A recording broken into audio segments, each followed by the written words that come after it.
Jesus continues to surprise, even frighten, and delight his disciples as he makes his appearance following the resurrection. Here's an account from Luke's 24th chapter. Jesus himself stood among them and said to them, "Peace be with you." They were startled and terrified and thought they were seeing a ghost. He said to them, "Why are you frightened? And why do doubts arise in your hearts? Look at my hands and my feet.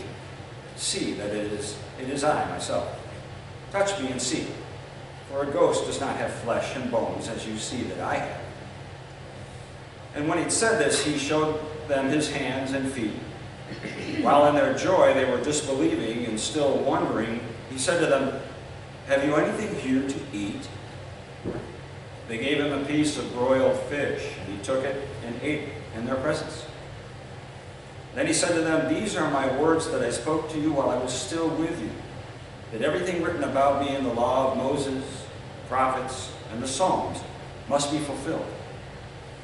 Then he opened their minds to understand the Scriptures, and he said to them, "Thus it is written, that the Messiah is to suffer and to rise from the dead on the third day, and that repentance and forgiveness of sins is to be proclaimed in his name to all nations, beginning from Jerusalem. You are witnesses of these things." So ends the reading of God's holy word. Thanks be to God. Shall we pray?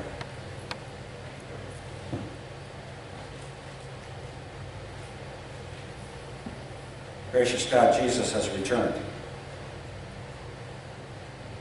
He's returned in all his physicality,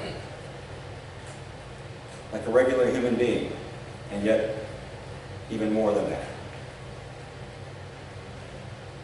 Give to us the eyes to see Jesus appearing in our lives, even appearing within us ourselves, that we might truly embody the resurrection hope today and in the days to come. We ask this in your holy name.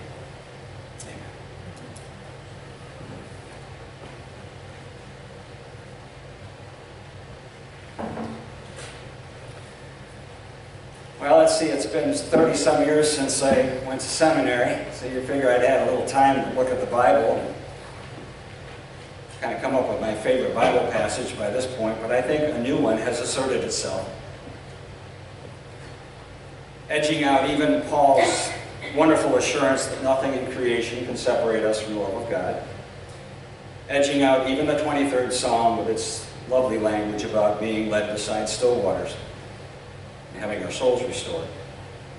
My favorite passage now, today anyway, is Luke 24:41b.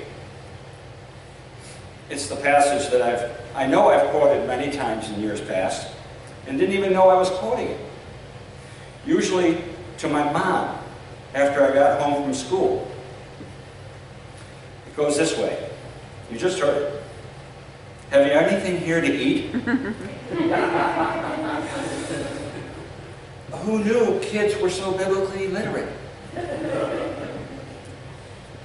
If, as the expression goes, the stomach is the way to a man or a woman's heart, maybe it's the way to God, too, in a certain sense.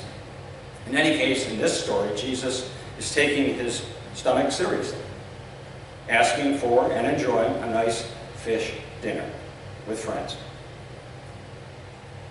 There's no getting around the physicality of Jesus in this story. But the confusing thing is that this same physical Jesus slips through closed doors to encounter his friends. So Jesus is a puzzle. He's not just spiritual, but he's not just physical. It's a curious mix. And it's a hard tension to maintain those two things together. And over the centuries, people of faith have often leaned toward spiritualizing Jesus. In fact, even as far back as the year 200 AD, there was a group called the Docetists who insisted that Jesus never really was human. He just sort of looked that way. But this is 200 years later almost. And maybe that happens when somebody's been gone a while. And I guess that kind of lapse of memory, or whatever you call that, shouldn't surprise us so much. In a whole lot less time than 200 years, people have begun to question the existence of the Holocaust. People have begun to doubt that there was really a moon landing. Some people don't even believe there was ever a rotary telephone. But I got one at home just to prove. And I suppose it's easier to believe that Jesus didn't live on earth, or die, or live again. In a sense, it's a lot less complicated, because there's no question that that whole idea of a physical, bodily resurrection is enough to give anybody a headache. But here he is, in our story, in the flesh and blood, insisting that he's back, he's solid, and he's hungry. Have you anything to eat? And so the Docetists, the ones who wanted to evaporate Jesus into some sort of ghost, really never gained traction. But those folks do help us remember a potential pitfall in our faith. To make our faith, as one person put it once, so heavenly minded that it's no earthly good. I've mentioned this before, but I want to go back to that trip I took to New Jersey last fall to visit a seminary with a small farm attached to it. It's only 21 acres. It's not a big farm, but it's not bad for a seminary, which traditionally have featured mostly a lot of dusty books and drafty lecture halls. The beauty of this little farm is that it brings folks back to earth. Down out of the ivory tower, hopefully. Maybe even a little bit beneath the earth. And it helps hold those Docetists I mentioned at bay, because you can't spiritualize farming. Nothing against prayer, I believe in it. But I've yet to pull a single weed by prayer, and I tried. So what they call this place down there in Jersey is the Farminary. And it exerts a tug on those pallid young theologians in the ivory towers, yanking their heads out of the books and the computers, propelling them out into the garden to get their hands dirty. As a response to Jesus' question, have you anything to eat? This little farm offers an eloquent reply. Yes, we do. Peas, squash, carrots, among others. Sorry, no fish. There are a lot of people in this world who are asking the same question Jesus asked. Have you anything to eat? Really hungry people. People hungry due to drought, which in often cases is a result of whether it's climate change, war, political upheaval, bad farming practices. But whatever the reason, there's serious numbers of people who would love a piece of broiled fish, or even a slice of bread. The Reuters news service estimates that 800 million people go to bed hungry every day. I don't have precise figures about that, but I'm guessing that accounts for just about the lion's share of the Western Hemisphere's population, if you looked at it that way. That's a lot of tummy rumbling. I wonder if we can hear it, because I think we need to hear it. We certainly need to pray for those folks, and that's always the best start, but it's not much of a finish. Whether the issue is hunger, or poverty, or injustice, or environmental degradation, there needs to be practical, physical responses, as physical as Jesus was with his disciples as he chomped on his fish. Now, one thing we could celebrate here is we do a lot of feeding here in this church. We feed ourselves. We feed folks in Bristol. We feed people all around the community, and we feed people in places as far away as Lesotho and who knows where else around this planet. Not sure what this is about, but oh well. We may not know these folks. We may never see them, never meet them. We may have very little in common with many of them, perhaps, except for one thing. We all eat, hopefully daily. A writer by the name of Martin Atkins coined a neat phrase for how the church has grown over the centuries, from those early days in the upper room. He describes the centrifugal mission of the church. You know how that goes from physics class?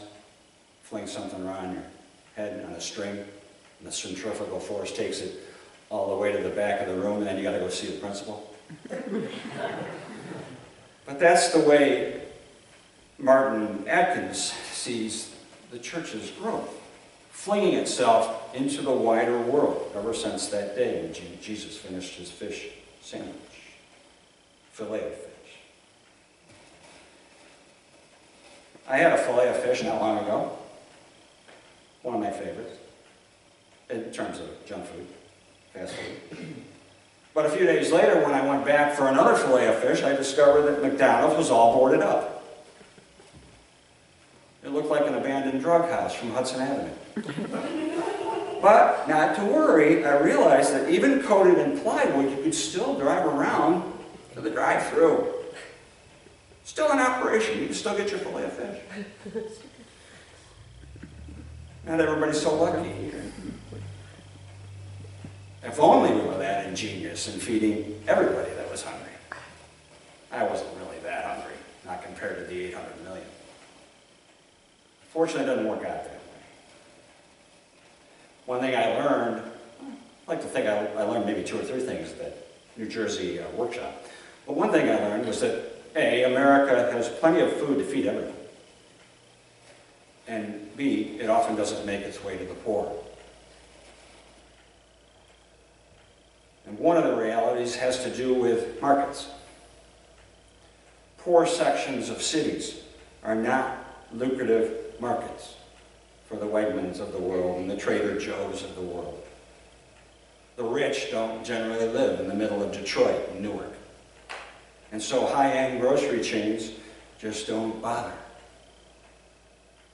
It's not worth it to them. But people in Newark and Detroit still need to eat. And that's where the gospel gets uncomfortable. The gospel always gets uncomfortable somewhere. Who wants to deal with the tangled political and economic issues of the day? They're thorny. And they involve going into places we'd rather not go. Going into cities. Going into issues of capitalism, racism, and justice. Going into our wallets. The debates rage on, back and forth across aisles of one kind or another. But meanwhile, while the debates are going on, people are still needing 3 meals a day. Okay, maybe 2 would be enough. I think I've mentioned before the influx of men into the halfway house up at East House in Rochester every October. Pretty much. Seems that cardboard boxes just don't cut it right around Halloween. And so the men would come in. All of a sudden, we'd have this burgeoning population. Perhaps many were ready to get clean and sober. That was the mission of the halfway house. But definitely, many were ready to eat. And I saw men eat like I've never seen them eat before. And not pasta either.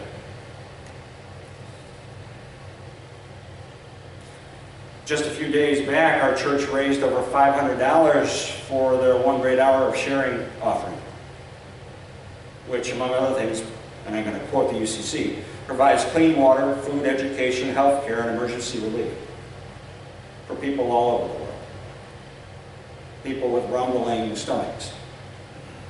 People with no roof over their heads. People fighting cholera or maybe just the flu. People who couldn't find a fillet of fish if their life depended upon it. And they might. We may never meet these folks, but we have touched them physically. No one said we had to. There's always the option to stay safe and clean and detached. Some like it that way. Recently discovered something online called virtual gardening for those who want no fuss and no muss. No kidding. Virtual gardening. You can choose your plants. You can lay your decorative stones in your garden and around it. You can even pick out your lawn furniture and even pull weeds with a swipe of your ever so clean finger. Of course, the drawback is once the game's over, you still have nothing to eat. Which is what Jesus was asking for. Something to eat. In the Lord's Prayer, Jesus doesn't say, "Give us this day our peace of mind." He asks for daily bread. And I think it's what he wants us to share with others. Wheat or rye, sourdough, pumpernickel, whatever it is, bread for those who hunger, so that one day, no one will ever need to ask, "Hey, have you anything to eat?"